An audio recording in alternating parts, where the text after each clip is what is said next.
కవితకైతే ఉచ్చు బిగుస్తోంది, సిబిఐ ఆ ఉచ్చు బిగిస్తోంది.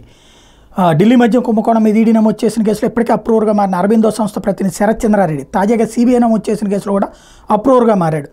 ఈ మేరకు ఆయన శుక్రవారం రౌజ్ అవెన్యూ కోర్టులో న్యాయమూర్తి కావేరీ బవేజా ముందు వాంగ్మూలం ఇచ్చాడు.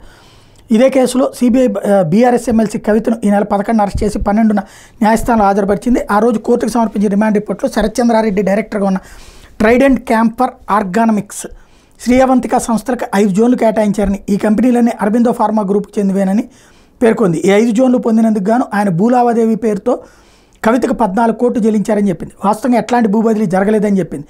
ఢిల్లీ మద్యం వ్యాపారంలో సాయం చేస్తానని కవిత ఇచ్చిన హామీ మేరకు శరత్ చంద్రారెడ్డి ఆమె ఆధ్వర్యంలో తెలంగాణ జాగృతి సంస్థకి 80 లక్షలు ఇచ్చారని చెప్పింది. ఢిల్లీలో కేటాయించిన 5 రిటైల్ జోన్లలో ఒక్కో దానికి 5 కోట్ల చొప్పున మొత్తం 25 కోట్లు ఇవ్వాలని కవిత 2021 నవంబర్ డిసెంబర్లో ఆయన అడిగారని, అయితే డిమాండ్ చేసినంత డబ్బు ఇవ్వడానికి ఆయన నిరాకరించడంతో తెలంగాణ ఢిల్లీలో వ్యాపారాలు దెబ్బతీస్తానని కవిత బెదిరించినట్టు అందులో వెల్లడించారు. ఆయన ఈ అంశాలన్నింటి మీద సిఆర్పిసి 164 సెక్షన్ కింద స్టేట్మెంట్ ఇస్తున్నారు. ఇది జరిగితే ఖచ్చితంగా దానికి వ్యాలిడ్ ఎక్కువ ఉంటుంది. కవితకి బెయిల్ చాలా కష్టమవుతుంది.